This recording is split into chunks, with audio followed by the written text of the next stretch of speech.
dentro de esta A hay una serie de variables que está el consumo autónomo, más la inversión autónoma, más el gasto público, más las transferencias, más alimentos, menos los impuestos de suma fija, ¿verdad? Y en esta alfa está 1 sobre la proporción marginal del consumo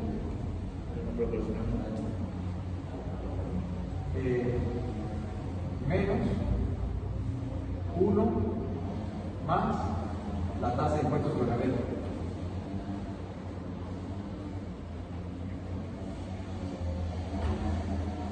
A es ¿qué queda? A sub 0.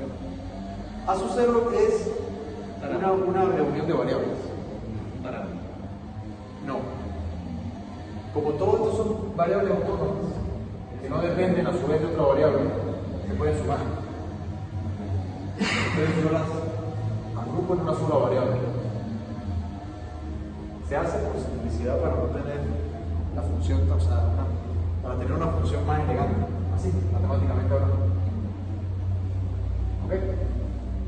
Ahora bien, si esencialmente la inversión pierde sensibilidad con la tasa de interés, es lo que dice que B igual a 0.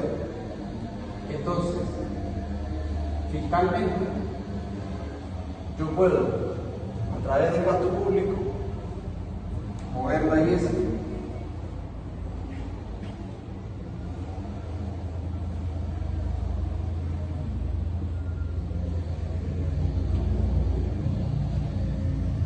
pudiendo llegar a una situación de Y0 a Y1 con la misma tasa de interés. Por eso son fiscalistas.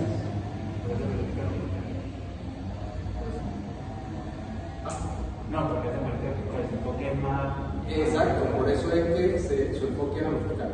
Sí, y es monetarista porque moviendo la masa monetaria se va a la producción. ¿Qué es lo que dicen los monetaristas?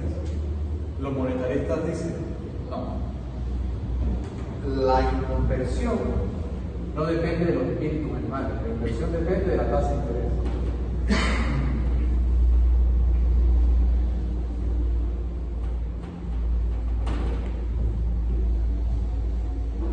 O sea, cuando tú estás haciendo esto aquí, lo que estás implícitamente pidiendo es la inversión, que depende de la tasa de interés. Entonces, Como si B fuera la inversión. no ve el grado de sensibilidad de la respuesta de la inversión a la tasa de interés. ¿Qué es lo que está diciendo? Que la inversión es una función inversa de la tasa de interés. Si la tasa de interés sube, la inversión cae.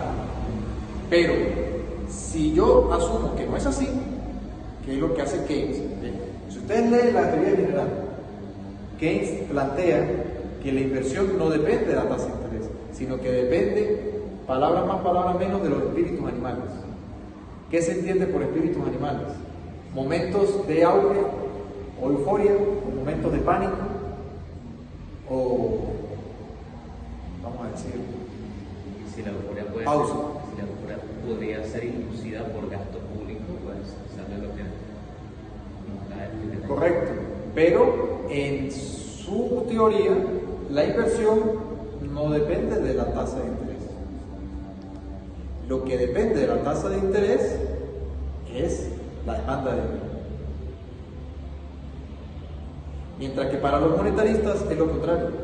Los monetaristas te dicen, no, la inversión sí depende de la tasa de interés, que en un mundo con variación de precios no depende tampoco de la tasa de interés nominal, de la tasa de interés real.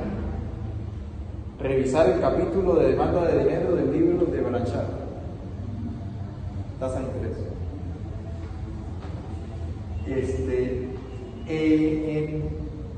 Adicionalmente te dice los monetaristas, la inversión sí depende de la tasa de interés real y la demanda de dinero depende de los rendimientos de todos los activos, incluidos los reales, que no es más que la inflación. Pero depende a corto plazo plazo positivamente y a largo plazo negativamente. Entonces, en el contexto monetario, sería el equivalente a yo decir que esta H de aquí, o sea, ya definimos el keynesiano, vamos a definir el monetarista. El monetarista sería el equivalente a yo decir que esta H de aquí es cero.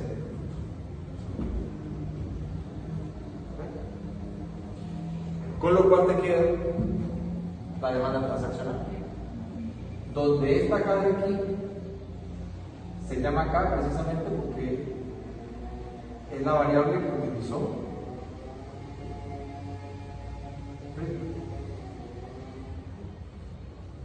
Que indica. Mientras que esta de aquí, que no es otra cosa que la fiscal, es tanto esta como esta. Es la política fiscal de Keynes.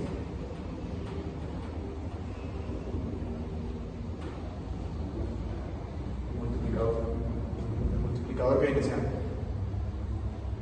¿Qué dice el multiplicador keynesiano? Un aumento del gasto público, ¿ok? Tiene repercusión en un aumento aproximadamente proporcional en el consumo o en la inversión, puede ser en una o en otra, y a través de la progresión marginal del consumir o a través del acelerador de la inversión, desplazar el producto. Es decir, el efecto multiplicador. Esto lo estoy pasando así por encima porque lo debieron ver en macro. Ahora bien, ¿qué dice la K de Friedman? Ellos dicen, no, la inversión sí depende de la tasa de interés, con lo cual se genera ese efecto inverso que yo les decía, que un aumento aquí te puede repercutir en una caída de la inversión que te anula la política fiscal. Y entonces, la tasa de interés afecta a la inversión y no la demanda de dinero. Por lo cual, la cantidad nominal de dinero que satisface los datos reales demandados debe ser proporcional al nivel de actividad económica. A una razón K. A una razón.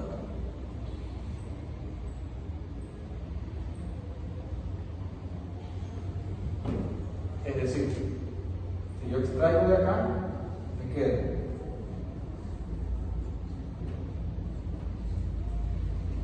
si yo quiero mantener estable, si la cantidad nominal del Producto Interno Bruto aumenta en aproximadamente, vamos a poner, por ejemplo, 3%, yo como máximo, tengo que hacer crecer la cantidad para que esto se mantenga estable, la relación se mantenga estable. ¿Y los precios? PIB nominal. PIB nominal. Si yo lo quiero volver real, entonces yo tengo que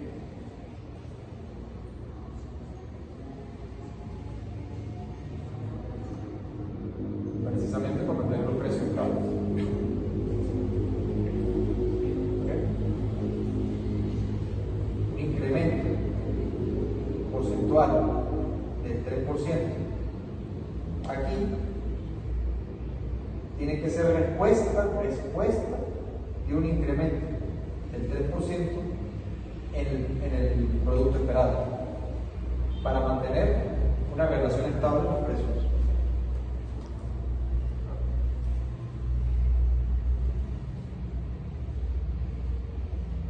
Entonces, según monetaristas, ¿qué es? Según los monetaristas,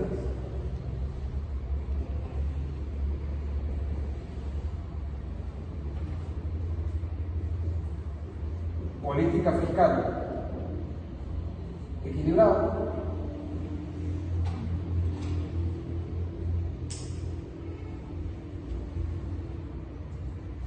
y política monetaria estabilizadora.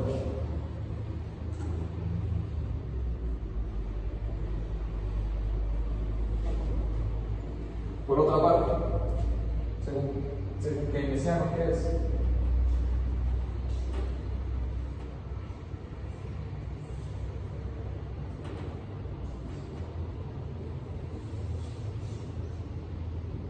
Política fiscal estabilizadora y política monetaria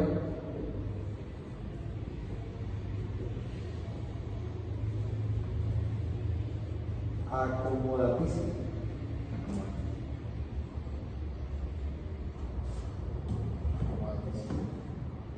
¿Y esto que se dice como la... Que acompaña la política fiscal. O sea, según los keynesianos, lo que debe haber aquí es una dominancia fiscal. Según los monetaristas, lo que debe haber aquí es una dominancia monetaria. Como pueden darse cuenta, es un debate pues, bien marcado, bien establecido. Es cuál política subordinarse a cuál.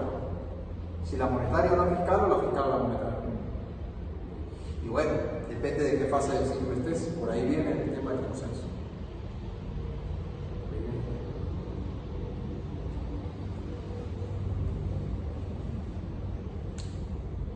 ¿Okay? Entonces, en el contexto monetarista, si tienes un bache económico,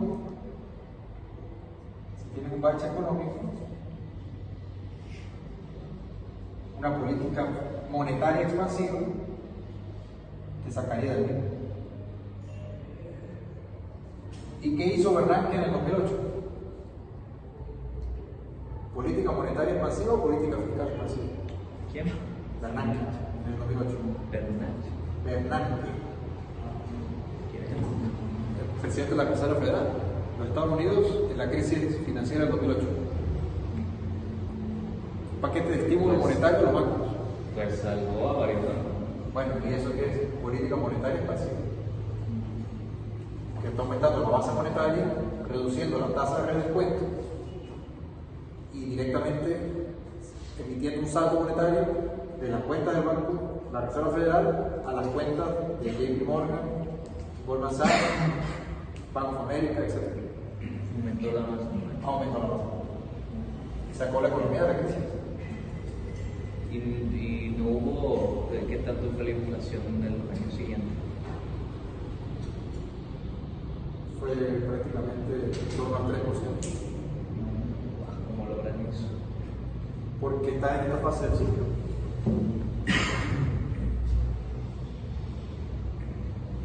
Recordar que la economía cayó. En muy pocos meses cayó la actividad económica. Aquí lo interesante y lo más importante no son las cantidades absolutas, se lo digo siempre. Lo más importante es la tasa de velocidad a la que crece.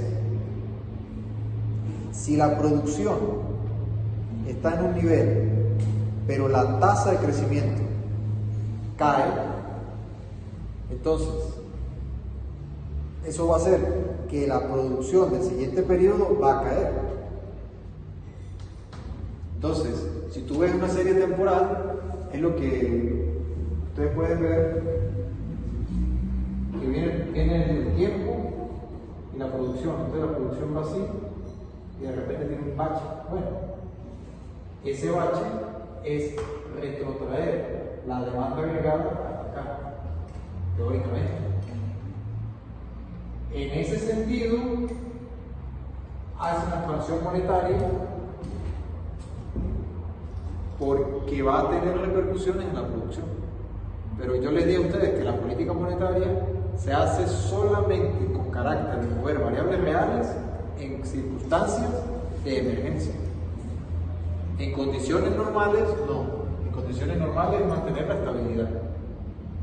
Por eso se dice política monetaria estabilizadora.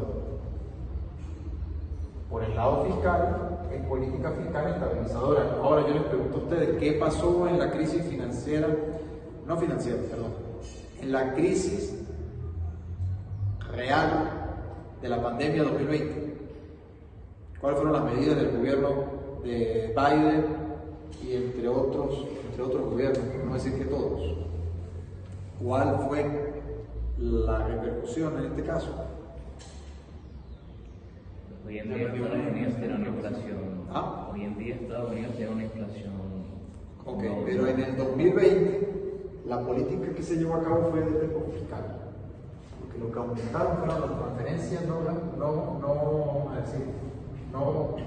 sin contraprestación a los hogares. La gente no podía salir a trabajar, muchas empresas estaban cerradas. Entonces era una crisis real, no era una crisis financiera, era una crisis real. Al ser una crisis real, Como una guerra, como la pandemia. como la pandemia. En el caso de la pandemia, la política fiscal fue la que tuvo repercusión. ¿Por qué? Porque lo que se aumentaron fueron las transferencias a los hogares. Y algunos otros países bajaron impuestos. En cualquier caso, política fiscal expansiva. Todo, ya sea aumentar transferencias, bajar impuestos, o aumentar el gasto público propiamente dicho, va a tener un efecto multiplicador keynesiano. Entonces todo se trata de mantenernos entre la fase 1 y la 2. Sí, lo que pasa es que eso no lo puede controlar nadie. La política lo que va a estabilizar. Porque Monetariamente. no hay que caer en la tentación de la fatal arrogancia. La fatal arrogancia es un libro de Friedrich Hayek en el que él establece que la política económica tiene límites. El economista, en su función como formulador de políticas públicas y formulador de política económica, no debe nunca perder de vista que la política económica va a incidir en la realidad, pero no la puede controlar, no la puede manejar, porque la realidad son millones de seres humanos lleven en cuenta una función exponencial de expectativas y de preferencias. Que imagínate todas las preferencias que tengo yo, las que tiene ella, las que tienes tú, las que tiene N personas en un sitio. Pues si hay 30 millones de habitantes, imagínate cuántas preferencias pueden haber. Y luego necesidades. Entonces, lo que se está, vamos a decir, de lo que se trata es de entender que esos son procesos que ocurren en muchas personas que están intercambiando bienes y servicios por dinero o por instrumentos financieros en muchos mercados, pero que hay indicadores que te empiezan a dar indicios de que la economía puede estar yendo a peor. Y si está yendo a peor, el debate es ¿qué política aplico? ¿Monetaria o fiscal? Para tratar, como lo dice Díaz, de estar en esta fase. Pero lo que les quiero decir es que esto no lo puedes permanentemente controlar. Lo intentas, o sea, intentas dar las condiciones para que esa situación sea estable. O sea, como Banco Central hay que, de lo posible, mantener la inflación lo más cercano a cero. Ese es el objetivo número 1 del Banco Central. Pero no podemos controlar si la producción aumenta o no. No, porque bajo condiciones de estabilidad de precios, las microeconomías se tornan sanas en el sentido de que son tan productivas como realmente deben ser. No hay ni ayudas ad hoc ni perjuicios ad hoc. O sea, me explico, no hay efectos discriminantes, discrecionales, de beneficiar a un sector de la economía en perjuicio del otro, que es lo que hace la inflación, como ya se los dije en una clase. Es decir, el país, por ejemplo, nosotros, el Banco Central se debería encargar de que Venezuela pudiera explotar todas esas Potencialidades potencialidades respetando en un marco de capitalismo de libre mercado, en un marco de capitalismo rentístico o de mercados regulados, controlados o directamente en un socialismo o comunismo, no, porque es otra condición de la realidad. Pero en un marco donde tú tienes condiciones para que la libre empresa tenga espacio, tú tienes que mantener los precios estables. Ese es el objetivo número uno de la política monetaria. Tanto derivado de la política monetarista, que es también lo que el consenso toma de la política monetarista. Y solo en circunstancias de emergencia, hacer grandes movimientos. O ajustar en grandes cantidades o en grandes movimientos de precios, pero es porque estás en una situación, bien sea por una crisis financiera o bien sea por una crisis real, una guerra, un terremoto. Eso hay una parte en el libro que Keynes dice, ahí él lo dice: si asumimos que lo anterior es cierto, lo anterior es el análisis de la política, o sea, de la demanda agregada, la construcción de pirámides, los terremotos y hasta las guerras pueden ser una fuente de crecimiento económico. Él lo dice, lo digo Keynes. ¿Por qué? Porque es una posición extremista, si acaso, como dice mi ley, delirante.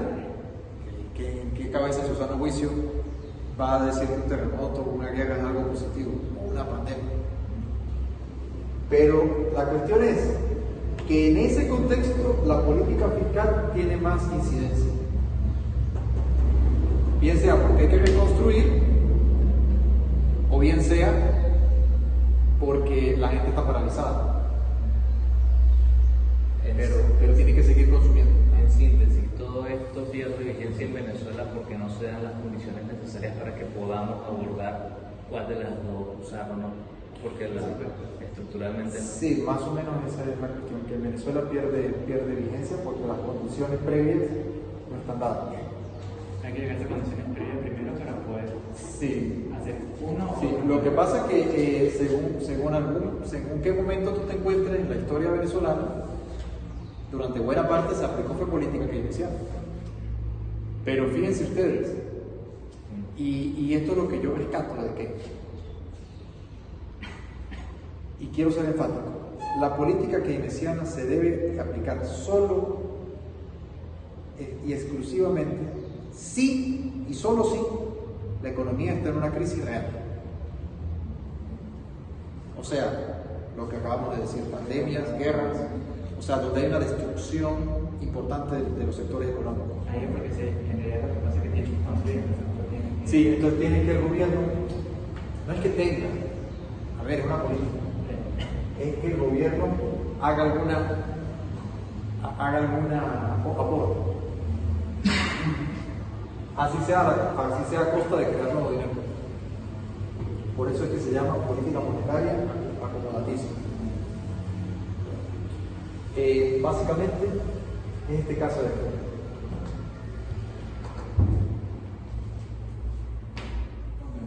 donde la política fiscal expande de ese y la cantidad de dinero acompaña ese aumento, entonces expande más todavía la demanda agregada. Entonces se dan dos fases, dos aumentos de la demanda agregada, uno por IS y otro por el E.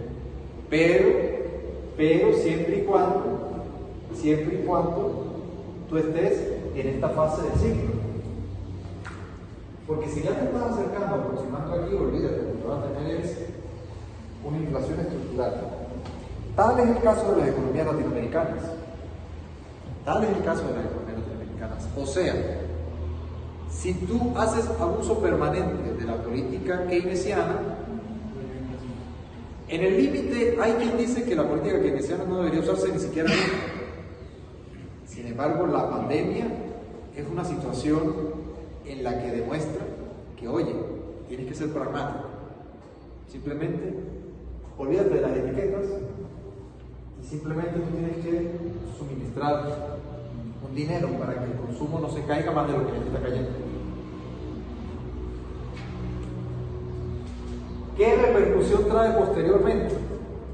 Lo que Elías señala. Luego que pasa la pandemia, sigue aumentando la cantidad de dinero y los precios empiezan, como es natural, entonces ahí cobran preponderancia los monetaristas. Es decir, ¿cuál es el costo de salir de un bache de una crisis real? Que después va a tener inflación. Entonces, por lo tanto, tú tienes que ajustar por el lado monetario. Eso se ve mucho en la guerra, que siempre cuando se termina una guerra, termina el país con una inflación Sí, alta. sí. Bueno. ¿Preguntas, comentarios finales? Sí, estamos prácticamente ya finalizando la parte de política de la síntesis neoclásica. De todas maneras, hay alguna consideración que seguramente el martes yo trataré, porque es importante ver algo que no hemos visto, que son los mecanismos de transmisión. Los mecanismos de transmisión de cómo incide cambios en la política monetaria en las variables inversión, desempleo, precio de los activos, consumo, etc. ¿En qué libro está esto? Esto está en el capítulo 14 del Branson. Sí, está en el capítulo 14 del Branson.